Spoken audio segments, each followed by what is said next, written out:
안녕하세요.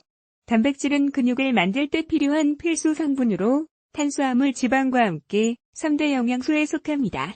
특히 중장년층의 근육량 감소로 인해 각종 퇴행성 질환 위험이 높아지면서 단백질을 챙겨 먹는 사람들이 많은데요.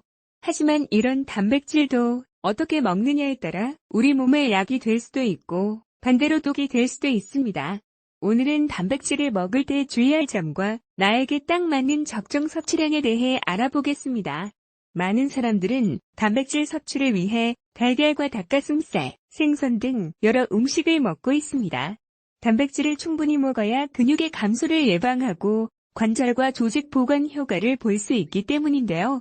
하지만 단백질이 좋다고 해서 무작정 먹다가는 오히려 건강에 악영향을 줄 수 있습니다. 단백질 대사 과정에서 생성되는 질소산화물은 신장으로 빠져나가는데 이를 처리하면서 신장이 부담을 받습니다. 건강한 사람의 경우에도 이런 현상이 지속되면 몸에 부담이 될 수 있고 신장이 약한 사람의 경우에는 더욱 치명적일 수 있습니다.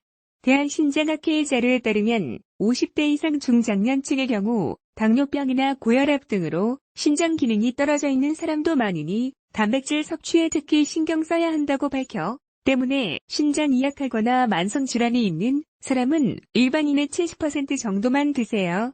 건강한 성인이 하루에 필요한 단백질 섭취량은 체중 1kg당 0.8에서 1g 정도입니다.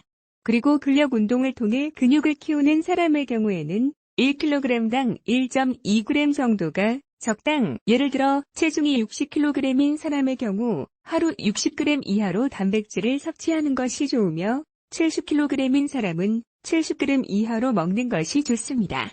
우리가 주로 먹는 음식 중 닭가슴살과 흰살 생선 한 조각 100g에는 약 25g의 단백질이 함유되어 있고 달걀 한 개에는 6.2g, 두부 반모에는 약 12g 정도의 단백질이 들어 있습니다. 특히 우리가 매일 먹는 쌀밥의 경우 한 공기에 13g의 단백질이 함유되어 있어 이런 반찬들과 같이 먹는다면 단백질을 충분히 들 수 있습니다.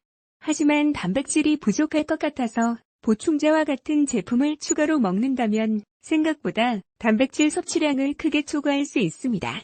단백질이 좋다고 해서 이런 음식들을 과도하게 먹다가는 신장에 부담을 주고 신장결석과 같은 신장질환 위험을 크게 높일 수 있습니다. 따라서 근육을 지키거나 다이어트를 할 때 필요 이상의 고단백 식단은 피하세요. 자신의 몸무게에 맞는 단백질 섭취량을 파악해서 식단을 구성할 때 조금 더 신경 쓰시기 바랍니다. 오늘은 단백질이 우리 몸에 독이 되는 경우와 적정 섭취량에 대해 알아봤습니다. 단백질은 몸무게 1kg당 1g, 만성질환이 있다면 1kg당 0.7g을 기억하세요. 영상이 유익하셨다면 구독과 좋아요, 그리고 알림 설정도 부탁드립니다. 오늘 하루도 건강하세요.